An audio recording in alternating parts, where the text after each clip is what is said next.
Ladies and gentlemen, boys and girls, collectors of all ages, we are back. Well, kind of just me from AussieVerse tonight because it looks like Comx and a few guests have taken over. But that's cool because this is going to be a rockin' night. As usual, if you do want to check us out on Instagram, please go over to AussieVerse_comics, where you can also see our graphic designer, A51_designs. That is all the plugging I'm doing tonight because we have so much loving to get to. Let's go around the room. You've seen him before. I'm sure you'll see him plenty more times. That man Syddall, that Comx guy. How you going, bro? I'm going excellent, thank you. Always love being on the show. Thank you very much. I've got a handle for like all of you, and for some reason, mate, I don't know if it's this beautiful thing or is it this beautiful thing? Or if you're a drinker and like to draw and you've got stuff to do Friday nights, you might like this one too. I've even got a website. Oh, look at this one. This is a website. You've got heaps. Okay, sorry. You've taken stuff everywhere. Let's go around the room. We have Leigh Chalker. How are you, dude? I'm good, mate. How are you? Oh, so good, man. So good. I've just realised, though, where are everybody's names? Why have they disappeared? What's going on here? Did you get the banner up? I didn't realise it takes it away. Okay. Which means low-key Beau is relying on the banners to remember what our names are. That's pretty good. I know who you all are, except, if I'm being honest, it's the first time I have met the next guy. Ben Sullivan, how are you, bro? Hey, Beau. Thanks for having me on. We have first time on. It's been My great camera fun. not working, Beau. No, I was going around the room. On my side, it's going this way. All right. Your circles go like all right, no. Yeah, it's an AussieVerse circle, mate. And you know what? Time out for you now. While he has a time out now, ladies and gentlemen, let's get on with the show.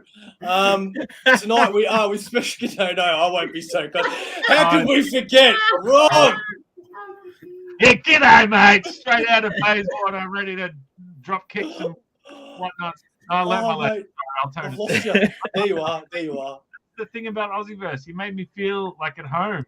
I felt like I could just be a jerk and it would be all sweet. So I'll rein it back down a little bit. Well, if I may, if I can just do, just hang on, this one right here. What is that over your shoulder? Mate, that's tag team championship because last night I was tag teaming you. No, we won't go back. No, I have twins, and for which I bought them the tag team championships. I have a Stone Cold belt somewhere and I couldn't find it. So I'm one half of the tag team champions here on AussieVerse. Me and Jim the Anvil Neidhart, we're tag team champions of the world. That is absolutely amazing. I love it. We have some comments here. No, we've got a comment. Hey, oh, you magnificent bastards. They must be talking to you guys. Yeah. So, what are we all here for? For some reason, right?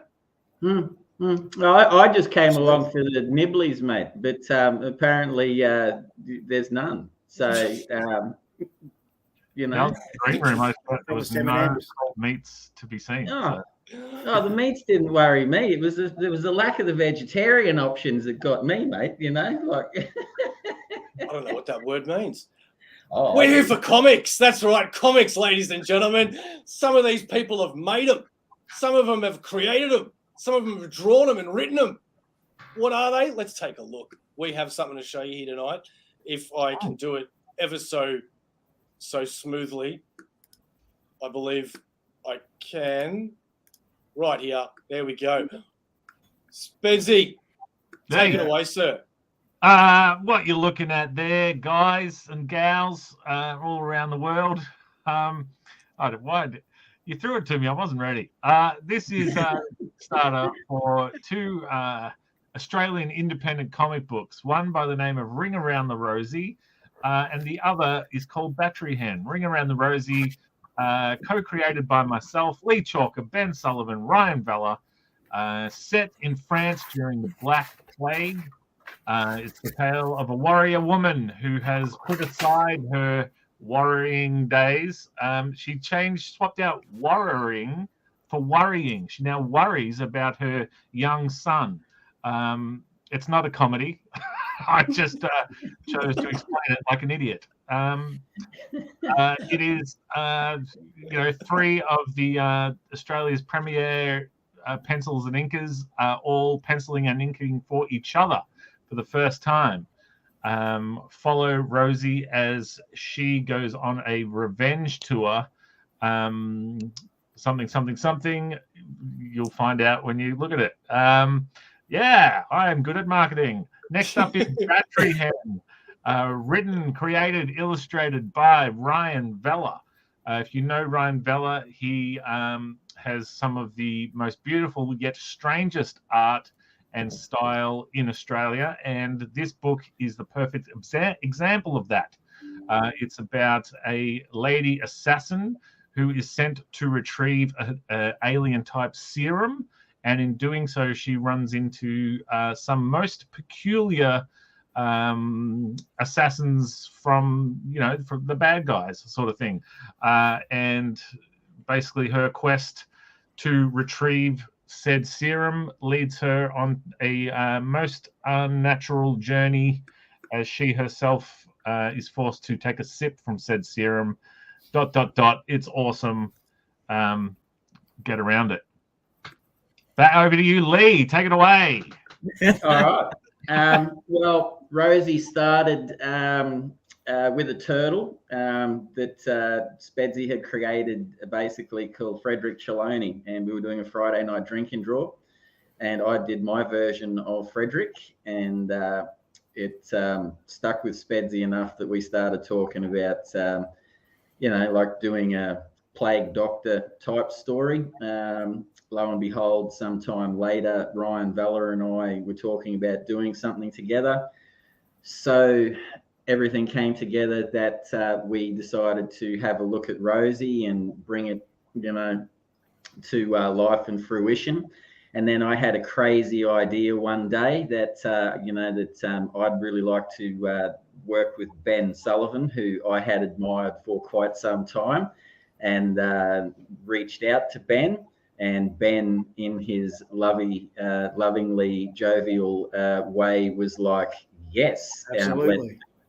And it progressed from there to the point where over the course of, I guess from gestation to this time now is about 2 years, because we're all busy. We're all doing other things like, with our own comics and creations and stuff, but we always came back to Rosie.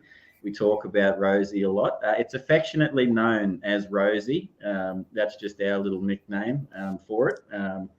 But the comic is Ring Around the Rosie. And then we just, I guess, it was a learning curve for all of us because, Ben can tell you his side of the story soon, but I'd never had anyone ink my work before, and Ryan wanted to do that. And then Ben hadn't had anyone ink his stuff before, and I decided to, have a go at that. And then Ryan had never had, and we progressed, and it was a learning experience for us all. And I think, to be honest with you, one of the most rewarding experiences I've had. I myself, it's a personal journey for me because I found sobriety from the start to now, obviously through this journey. Had gone through a pretty bad case of 2 or 3 months of, I guess, drying out, for lack of a better term, and wasn't feeling particularly confident about myself in terms of artwork and stuff. And suddenly Mr. Sullivan started delivering possibly the most beautiful penciled pages that I had ever seen in my life. And when you see someone else start bringing characters that we've all created forward, the fire started burning again, and I remember being incredibly nervous about inking Ben's stuff because it is nerve-wracking doing someone else with Ben's quality, and I gave it my best shot.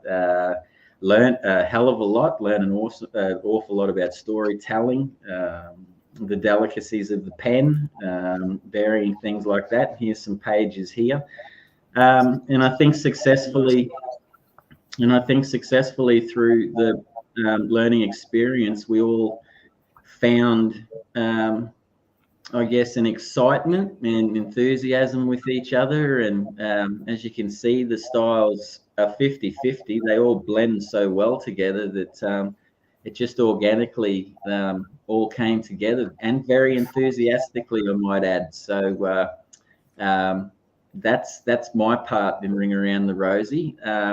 I will talk, because Ryan couldn't be here tonight, so we'll have a yarn about Battery Hen in a little while. But mate, Rosie, Ring Around the Rosie, yeah, probably my proudest moment, working with 4 absolute legends and heroes of mine in Australian indie comic books. So that is out there on that Kickstarter, and if you like a good yarn, there's lots of axes, and there's a lot of love in it too, between the slight disagreements that several people have. There's love in the story, but there's also love in the creation of it. So I can definitely guarantee you that love was the overall experience, and I believe that we've put that across on page for you, man. So yeah, that's my say on it. It was beautifully said, Leigh. That's exactly right. Very nice. And there it is. Yeah. I came in with Leigh's blessing with this, and I completely misunderstood what to do. And I started penciling Leigh's pages once he'd actually finished inking his. I handed them to him, and he said, no. You got it wrong. I was reading. I start on the second script, penciling the second script. Then Ryan's on the third chapter. Yep. Chapter. Yeah. Yeah. So for me, it was a first to have someone ink my work, like more than one page, ink my work, and first for me to ink someone else's as well.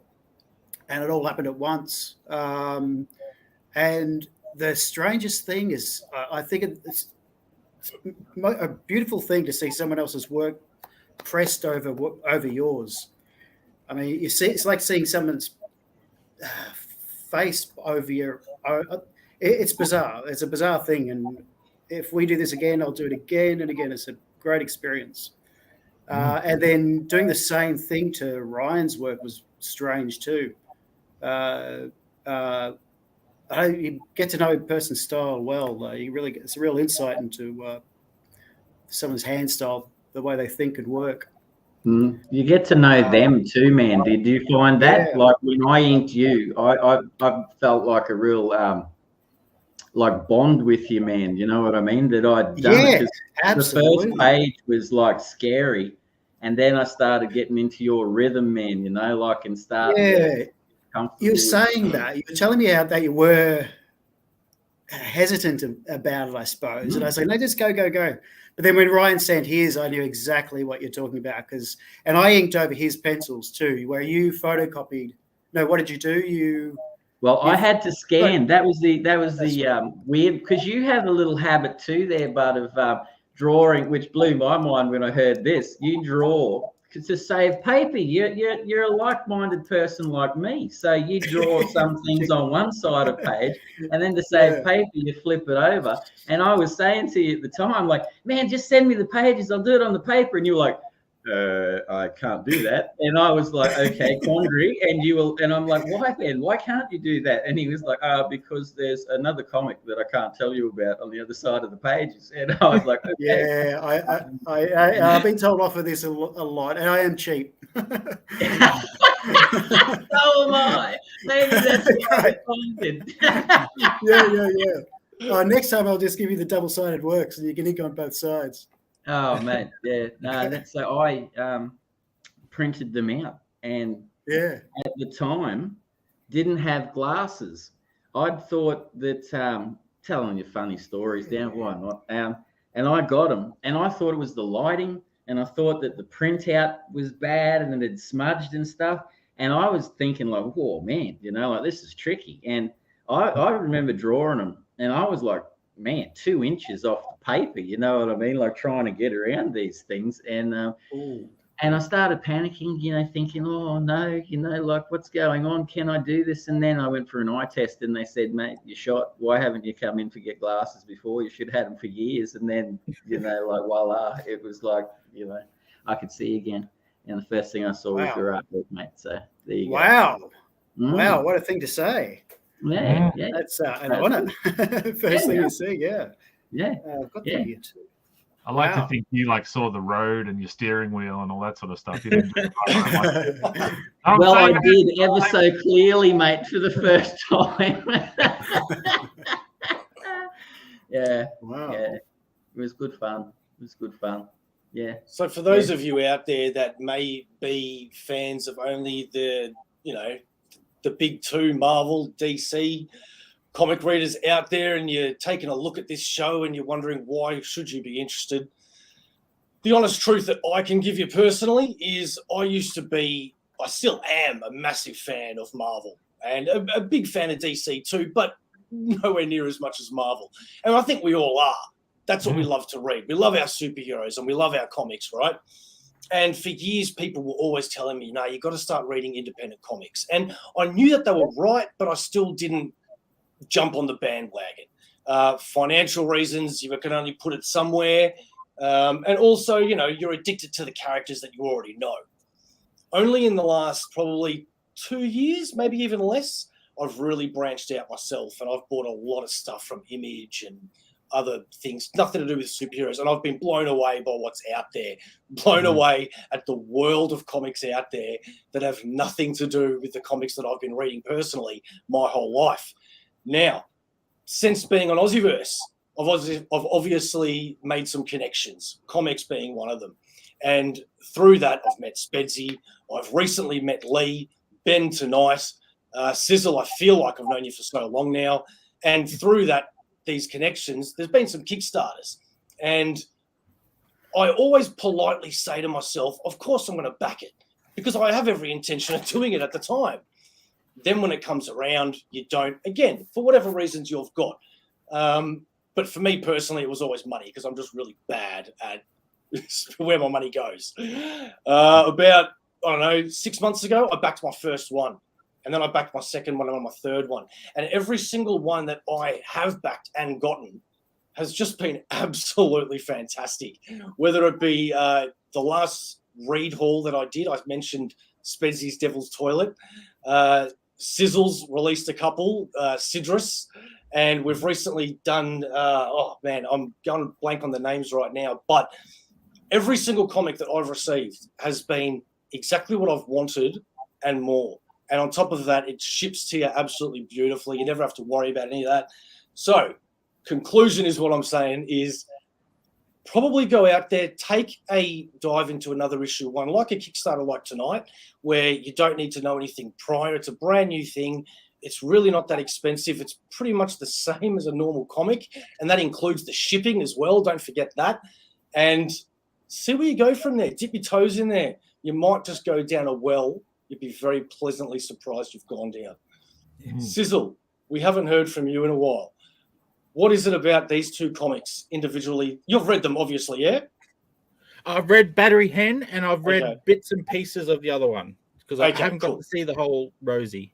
Okay, well, with Battery Hen, what is it that drew you to that as a comic book enthusiast? Well, to put it the easiest way, it would be Ryan. His art is just amazing. It's so many different mixed medias in there. It's like it's drawing here, painting here, just all these different ways of drawing and so forth. And it's very interesting and very appealing. Oh, yep. And as you can see there, it's just Ryan has a very unique style. And he's just, you can feel the energy in everything he does, especially Battery Hen. And it's lovely and violent if you love your violence. And no one does bad guys like Ryan. They're just so cool. Yeah. And one thing is, the books are obviously, being that they're in my hand, the proof is in the pudding and also in my hand. They're 100% done. They exist. We just need to pay the printer to print out however many the Kickstarter asks for. So yeah, they'll be ready to roll. And like the Sluggish 2 Kickstarter, it's probably bad business strategy, but I had shipped all of Sluggish. I had shipped all of them before the Kickstarter money even came through. So I like to be as prompt as I can. And in talking about price, like we tried to keep it as cheap as possible too. So Rosie is 28 pages, and so that's $8. And so Gary Della would tell me that should be at least $10. Battery Hen is 38 pages, and that's $14. And then so between the Sluggish 1 Kickstarter and the Sluggish 2 Kickstarter, so Sluggish 2 Kickstarter, I did the postage the same price as the original one, and I like to do it basically the exact price that the postage costs me. And so I get to the post office and put all the Sluggish 2s through, and they're like, now there has been a price increase. And I was like, oh, son of a. So this one I've learned my lesson. So I think it cost me $6.60 or something to post it. So $7 is what we're charging for postage. So try to keep it as affordable as possible, because money's tight. You don't have to ask us who illustrate for a living. Where, as Ben will tell you, drawing on the same sheet of paper twice. Ben does the same. Hey, that's a handy tip, man. For anyone out there, Well, guy though, he does the same thing with his undies. Like each day, he flips it over. Yeah, draws on them. It's weird. And you know what, man? Postage. I legit I believe it's going up every 6 months, because I'm constantly hearing all the time it's going up all the time. So I just did one in a Kickstarter a couple of months ago, and then people are saying it's already gone up since then. So I don't know how. But not us at Comx. Our prices remain steady since 1982. Remember when DC did a big thing, drawing the line at $2.99? I do. I still have the poster. It's probably literally up behind those books on the wall. That line got, I think, rubbed out quite a long time ago. That they drew. Indeed. It's like my favorite American channel that I watch nearly every day, Near Mint Condition. They're always, because they did the solicitations and all that for the new comics, and they always talk about the price, and all their prices are always so good. And some people complain about them, and I'm just sitting there going, man, if only you knew, you're getting your hardcovers at like $20, and your omnibuses at like 100 or 75, and it's a killer.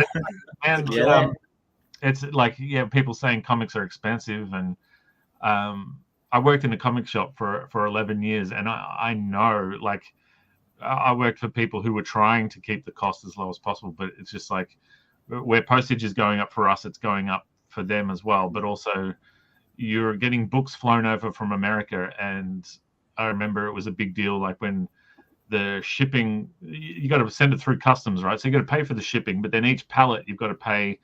Now, the last time I heard it said was probably 3 or 4 years ago, and it was $300 per pallet just to go through customs. So if your order, flipped over into the next pallet, that's another $300 that you're having to absorb. And then, they would charge $10 for postage. And it's like people say, but it costs, $3.30 to, send a letter through the mail. And it's like, well, first you got to pay an employee to pack it all. And he's packing hundreds of orders, and then you've got special envelopes with bubble wrap, and you've got cardboard in them, and all this sort of stuff. All this stuff costs money to get the person to drive it down. It's just money. And so these shops are trying really hard to keep the prices down, but it's near impossible. They've got to also keep the lights on. Mm-hmm. And just while I'm ranting, like another thing, like someone will come in and say, why is this Batman figure $30 when I can get it at Target for $15? And it's like, well, Target orders 10,000 of them, and they get shipped to their warehouse, and then they put them in boxes and send them out to shops. comic shops order 3 of them. Like the discount on 10,000 versus 3 is quite substantial. So that's why the poor comic shops are just trying to keep the lights on, keep people paid, and all that sort of stuff. Rant complete. It would. I do feel for any comic book shop owners and anybody trying to start out in Australia. It's got to be tough. It's got to be really tough, and I'm sure each and every one of you know exactly that. Yeah. So Ben, we haven't had you on the show before, so let me ask you, what's your jam, sir?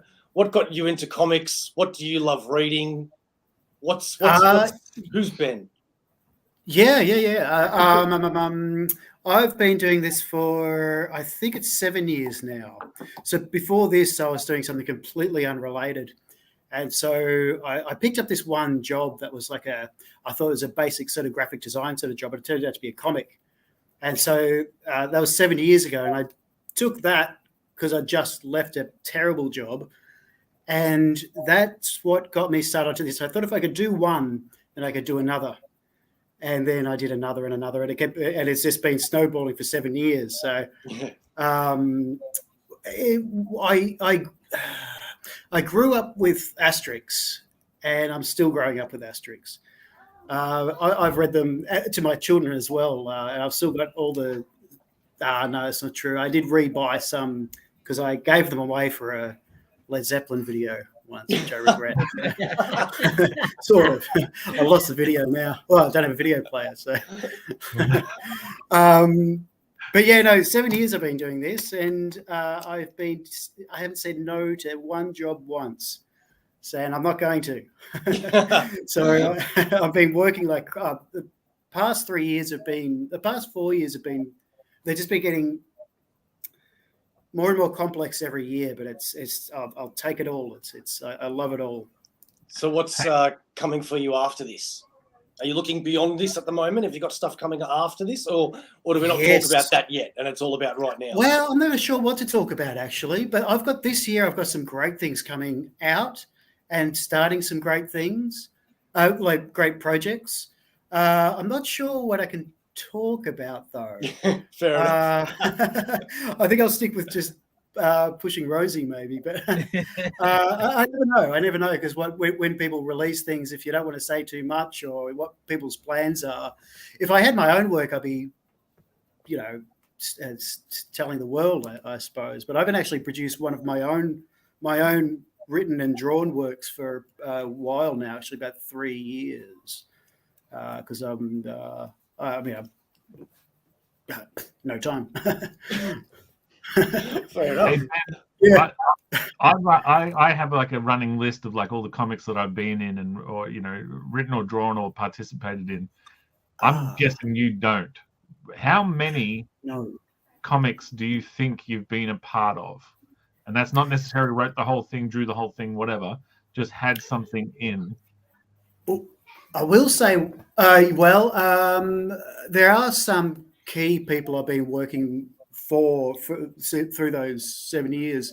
That's DK, Reverie. Gary's been great to me. And also another job, I'll say Barlow Comics, where we're actually we're coming up to our thousandth page with that soon. So that's that was actually the first job I got in comics, and I'm still with it, and we're almost to 1,000 pages with that, which is we're trying to do Australia's biggest comic. Can you tell me though, what is Australia's biggest comic? Because I want to know what I have to do to get there. It's going to be a lot, isn't it? I think you're working on it right now. I don't know what I wouldn't have any idea. If there's any historians that are out there or have any idea, chuck a comment so we can find out, because that'd be super interesting to know. It'd be massive, I'm sure. So you reckon, like ballpark, like are we talking maybe 80 separate issues that you're got something in, or higher? I haven't. Sorry, Rob, I haven't thought about. If there's, more than 80? I don't know. I really don't know. No, I don't think it'd be that much though. If I did about 4 a year. That's, okay. Yeah, like- probably. Yeah. Well, maybe. Yeah. But yeah, still a lot of pages. Yeah. Maybe. I'm not sure. I got to count that up. Yeah. Do you work on the weekends as well? Yes. Yeah. Yeah. Wow. At the Metro Comic Con, I asked actually one of the top people there how much they work. They said 7 days a week. So Yeah. I do 6 days a week. So one more day. Okay. Yeah. Get me in good stead. Yeah. Unbelievable. Yeah. But you really got to go hard, I suppose, because it is hard to monetize any arts. Yeah. So you really got to do it hard. And comics do take a long time. Like, I mean, I'd probably do a page in a day, but I think that's kind of, that's all I do. So I can do that for a day. Yeah. But to make it worthwhile, I've probably got to do about 7 or 8 pages a week anyway. Yeah. Yeah. Just to stay floating. Yeah. Yeah. Right. Yeah. Yeah. It is. It's the other, getting back to like what you were saying too about so many projects is like, because the I guess you always have an idea of when you want to get something published, but you never really know, do you? You know what I mean? So you can hand the paper, like the there it is, you know what I mean? And sort of think it's coming soon, but just due to circumstances, I guess, that are out of your control, because you're moving on to something else, you know what I mean? Like then you find That's out, so like, 12 months later, it comes out, and you're almost sort of like, oh, I remember doing That's that. that's so true, isn't it? Yeah, that's right. I think there's something that I've been waiting 2 years for to come out. I think there's something even older, actually. It's crazy. Yeah, you can wait for ages. Yeah. You do have Torn and the Southern Squadron dropping in about 9 weeks, apparently. Is what I'm that told. was one of the big things that I'm bloody well excited about too, because that being part of that is just freaking awesome. And Rob, you wrote that as well. Like that's I wrote with comes Dave out. DeVries and Torn. Yeah. Gary Della's Torn and Dave DeVries' Southern Squadron meeting for the first time, and they don't get along too well. That was the first time I got to work with Ben officially. We're still going to do the project where just him and me in the weeds. We've talked about 14 different ones. But yeah, getting to have my words. We're talking about Rosie as well. There's another one. I love the fact that, like, sitting here talking, that we're all like so interlinked now, man. You know what I mean? Like, it's like the three of us and Ryan have all, like, we're tied together. Like Rob and I were talking the other day about how when the first issue of Battle for Bustle came out, because Rob and I had always wanted to do these things, and it wasn't until I had a back injury and had been drawing Battle for Bustle and writing it for like 20 years that with a back injury you sort of got to reevaluate things, and had the opportunity to bring it out. So I get it out through Reverie at the time, and on the back of it was the advertisement for the Devil's Toilet. And I thought to myself, okay, cool, I've got to meet this dude. So, down the track we meet on a Friday night drink and draw. But so in its way, Spedsy and I have, because Devil's Toilet dropped 3-4 weeks before Battle for Bustle issue 1 came out from that. Yeah. So, and then we're here with Ben after following Ben, and Ryan's in the mix, and then we're all like talking of like future ideas and stuff with like Rosie and stuff. So it's a really lovely little organic community of like-minded people, man, that are like super enthusiastic about comics as a medium in general, mate. You know what I mean? Which I love doing. And one thing, actually, just random, I thought of today before the show. I remember, and Ben, you brought it up earlier.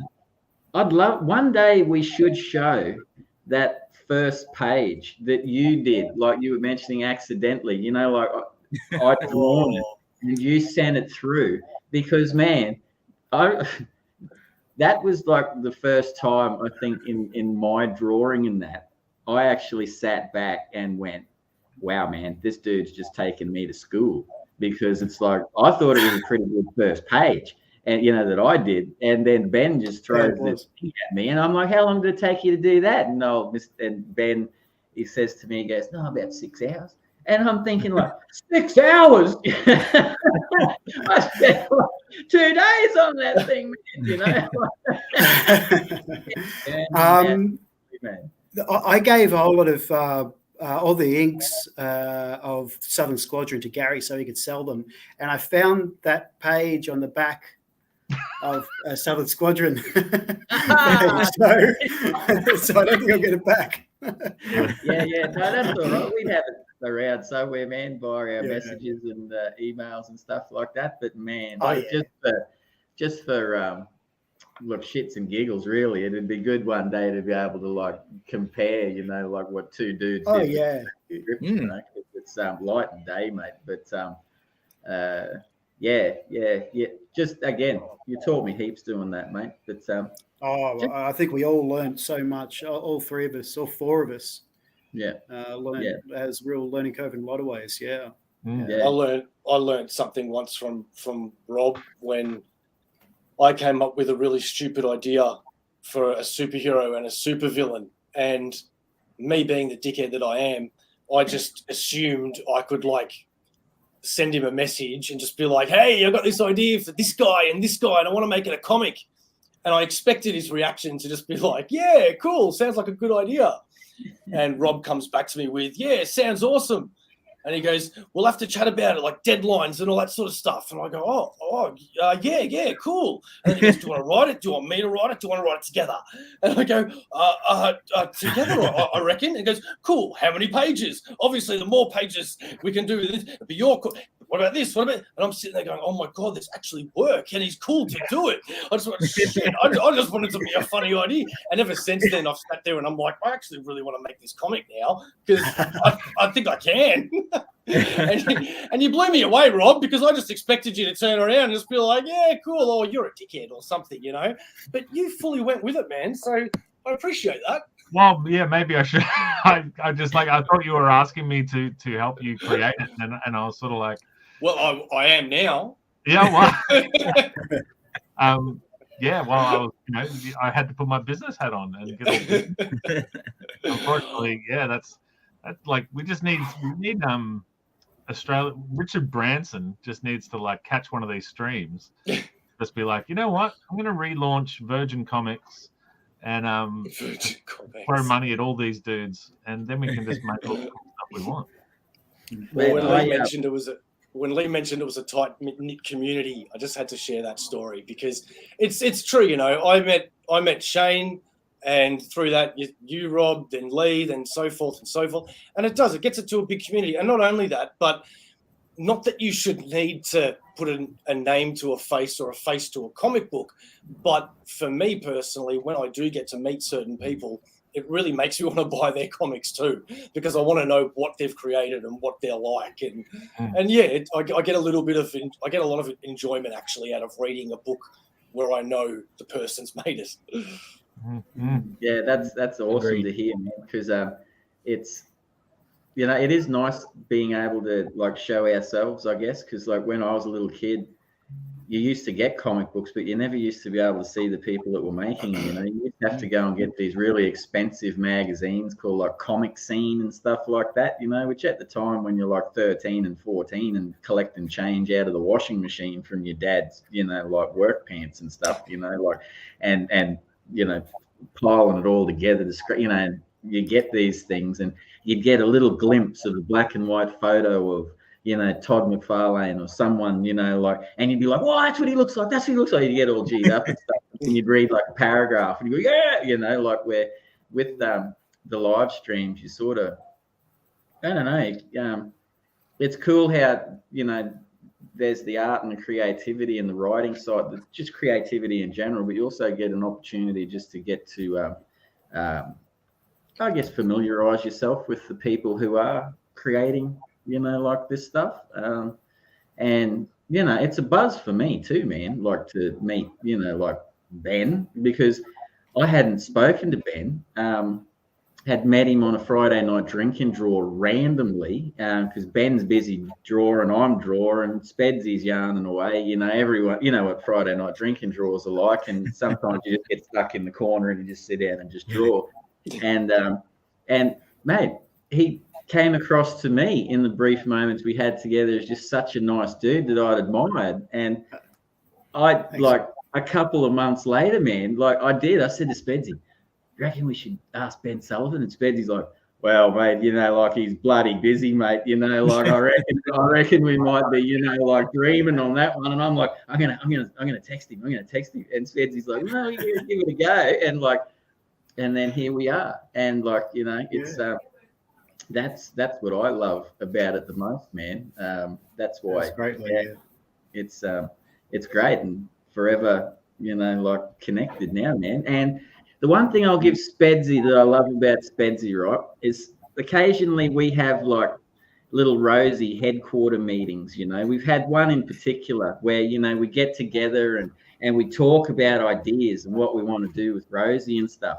And I don't know how Rob seriously makes heads or tails out of the stuff that Ben and I in particular, because, you know, Ryan missed the last one, but we're just blah, blah, blah, blah, blah, like all these just ideas coming out, you know, like firing away, and Rob's just sitting there, and it's like you can almost like tap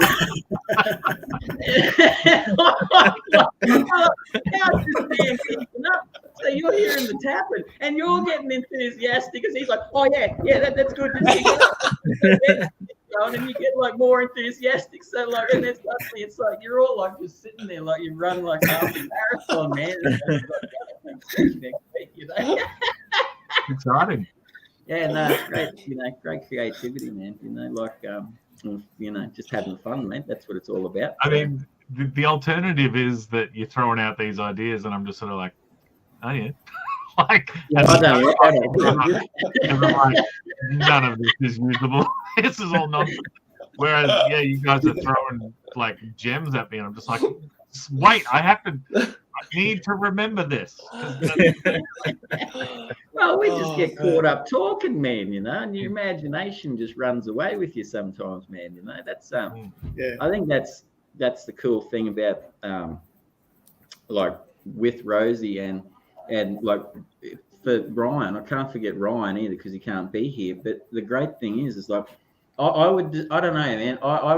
It's so nice, like the chemistry between us, man. You know, like just how everything rock and rolled. You know, we all have different strengths, and we just all came together, man, to just form a really nice thing with you know, our own thoughts of the character and the AussieVerse, you know, like for the future and the past and stuff that, you know, and it continues on, man. So I mean, with the Kickstarter, if people enjoy it and people love it and stuff as much as we do, I mean, we've already started, you know. Ben's put in artwork and stories already, and Spedsy's got scripts, and I've got, you know, like pages and pages already done for the next lot of stuff, and Ryan's working on things.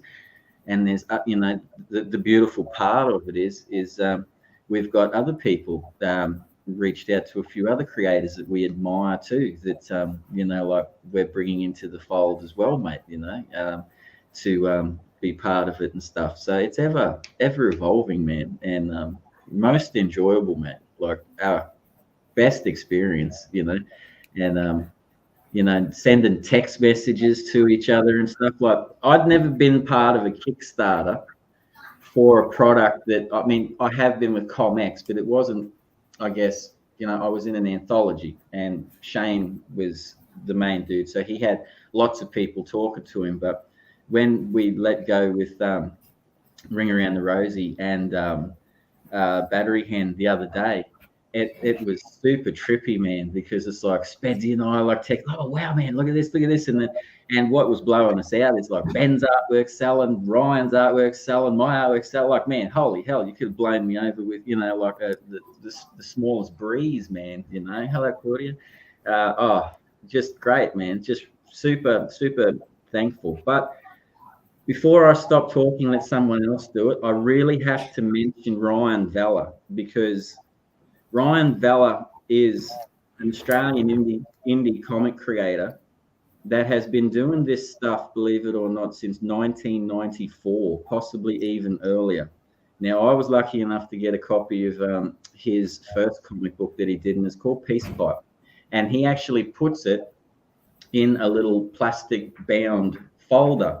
That's how he started doing things. And then he moved to like mags, you know, like where he'd do the comic book, do it all on A4, print them out at newsagents and at Officeworks and staple them in the middle and, you know, like hand them out. And he's been doing this forever and a day. And through time, I've had the opportunity to, you know, watch Ryan and admire Ryan. And when he did, he died with a falafel in his hand. I was really excited by getting a copy of that from a mutual friend. And just over the years, seeing him grow to what I think is possibly the most unique voices in, dare I say it, just about any community of comic book creators, man.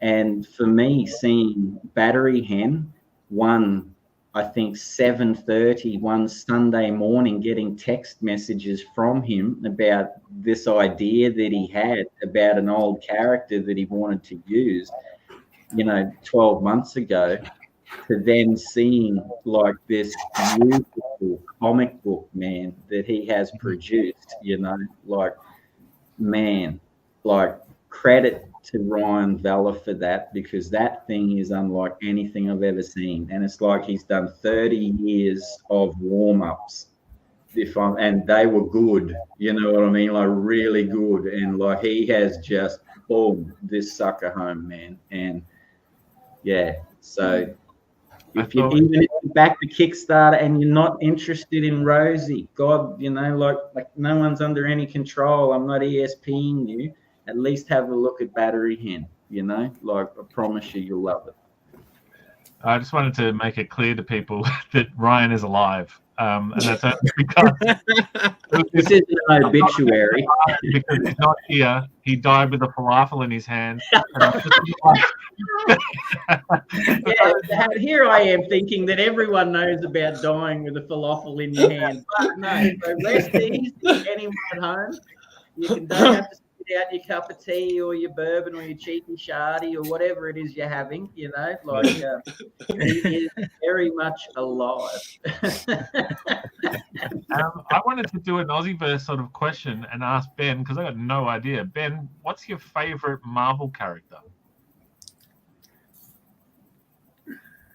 I'm more DC. I don't know much about Marvel. I don't know much Marvel at all, actually. Now I've done it. Okay. And that was Ben. Sorry you had to leave. It's a real shame. He had to suddenly disappear, and he'll never be back. Yeah, I'm sorry. That's just the way these things happen, ladies and gentlemen. I'm so sacrilege. We'll try that again, Ben. Okay, all right. All of them. Honestly, I'm too embarrassed. Do you like Crabman from the latest series? Crabman, have you read that? No. Oh, you were meant to, I was trying to catch you in a lie there. You were meant to play a Crabman is all right. Yeah. And Spedsy, what's going on with you, my friend? What have you got with your Sluggish, your Devil's Toilet, your what's the other one? You got another one there. I know that. Vamoose. Vamoose, thank you. I went blank with Vamoose. They're my main three. Yeah. Well, so Sluggish 2, it just dropped at the Comx shop. So you can so Sluggish 1 and 2 now stocked up at comx.shop. It's the tale of a green slug just existing and trying to make it through the day as best he can. And while wishing for something more, he gets that something more. And it's kind of not exactly what he had hoped for. And, you know, what's the thing? Careful what you wish for, that sort of thing. Yeah. yes, that's depression, anxiety, and slugs. The second one has a cat in it. And then, yeah, the Devil's Toilet is... So the Devil's Toilet hasn't... I haven't visited the universe for a little while. I'm hanging to get back there. So I do a book called Vamoose, which stars Old Man Biscuit, who is a guy who... he's full of regrets, and with each passing day, he adds another one to the list. And in Vamoose 4, which is coming up in a couple of months, I wrap his story before he joins the pages of Devil's Toilet. So that's something I've had in the works for a little while, and I can't wait. Yeah, basically, there's a whole thing about the Devil's Toilet, like he has to be carried around because he has no legs, he can't fly or anything. The solution, I'm trying to, you know how in your favorite comic books and comic book movies, you know, the characters evolve and they become stronger and whatever. So that's I'm trying to organically give the Devil's Toilet something that is en route via the pages of Vamoose. So in Devil's Toilet 4 and 5, which I hope to start later in the year, that will maybe wrap the Devil's Toilet universe up and the Vamoose universe up as they play in the same sandbox. Vamoose is an anthology book that me and Nick May created, and issue 1 was meant to be, you know, me and Nick doing 8 pages and then having a guest contribute a few pages to bring it up to 22 pages. And that first guest was Peter Wilson, and he knocked it out of the park. And then when it came to do issue 2, I wanted to add a few more people. And so that meant that everyone did fewer pages because I still wanted to be a 22-page comic. And then by the time I got to number 3, I realized, why am I trying to keep this as a small thing when really it could be as big as it could be? So Vamoose 3, I had so many friends join in that the book was twice the size of issue 1. And now Vamoose 4 is coming in at nearly 70 pages. So Wow. It's going to be a trade, which I think is awesome because, you know, if we get in the weeds about the marketing aspect of things, Devil's Toilet is kind of a silly name, a silly book, and it often brings people to my table when I'm tabling. If I'm with Gary Della or with Peter Lane or something, sometimes it's the Devil's Toilet name that brings people over because it's so ridiculous. And then they end up buying one of Gary's books, and I'm like, damn it! But, you know, or invariably Sluggish, you'd be amazed how many weird, fun, deep and meaningful conversations I've had once people realize it's about depression and anxiety. Things get jovial. Devil's Toilet discussions become very deep very quickly when they pick up a copy of Sluggish. That's not to say it's still told, still dealt with humorously, I like to think. But so Sluggish number 1 and Devil's Toilet number 1 are the books that I often sell quite a few copies of, whereas Vamoose is sort of like, look at me, because it's a harder gimmick to get across, to sort of let people know that each issue features all these people and it's all based around one theme. So issue 4 now being in a trade, and that will likely be what it becomes going forward. It won't be number 4 so much as it'll be Vamoose, its evolution, baby. It'd be its own thing. And being a trade means I can put it where the Devil's Toilet and Sluggish can't go, like indie bookshops and stuff like that, places that don't want anything to do with floppies because they flop off the shelf. This will be a nice big chunky monkey, and so I'm really excited to I hope it turns into something, because so many of my friends are really bringing it in these pages, and like Sizzle is for us, I would love to be sort of like that platform giver. Like if I can open some doors with Vamoose 4, I hope to then Vamoose 5 we can go even bigger, and maybe we can distribute this thing. Like maybe we can make it a thing. So that's what I'm working on. That's my hopes and dreams. Once Rosie and Battery Hen Kickstarter is wrapped, it'll be all about Vamoose. And then, yeah, by the end of the year, I hope to be launching a Sluggish 3 and 4 thing. We'll see. That might be a bit ambitious, but early next year, maybe. Yeah, that's me. Sweet, man. Well, That's awesome. Like I said before, I've read Sluggish, Devil's Toilet. I absolutely love them, and I want more. I have not read Vamoose, so I'm going to have to grab that one off you, man. Thanks, man. Yeah, really, really good. I highly recommend everybody go out, grab these books, because like I said before, they are funny when they need to be funny. They are drawn beautifully. They are not humorous when they're not meant to be humorous. I don't know. Yeah. I don't know what the contrast was to that. The right way to say that. Heavily go out there and take a look. Syddall, you, what have you got? Anything else that you want to plug or talk about before we head off? I guess the main thing would probably be the Kickstarter that we've got right now. It's got 50 hours on it. So Stellar Lands. Yes. And that's at stellarlands.comx.studio is the link. And so that's our main thing at the moment. And what Rob just held up is one of my favorites because this is mine. Yeah. Because everything else that Comx does is creator owned. So Citrus is the only one that's mine. It's Comx's. So I'm a little bit special place, that one.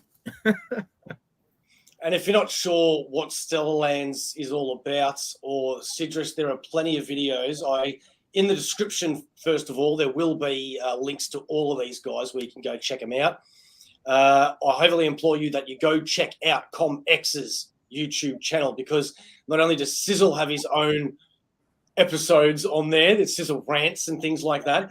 Every Friday night, they do have a drink and draw that I've got to admit, it took me a long time because it's on Friday nights, guys. I don't know why you chose Friday nights. It was hard for me to commit to a Friday night to watch you guys. But once I did start, I've got to be honest, I'm hooked. And I honestly, me and my partner watch you guys every Friday night, and it's a great show.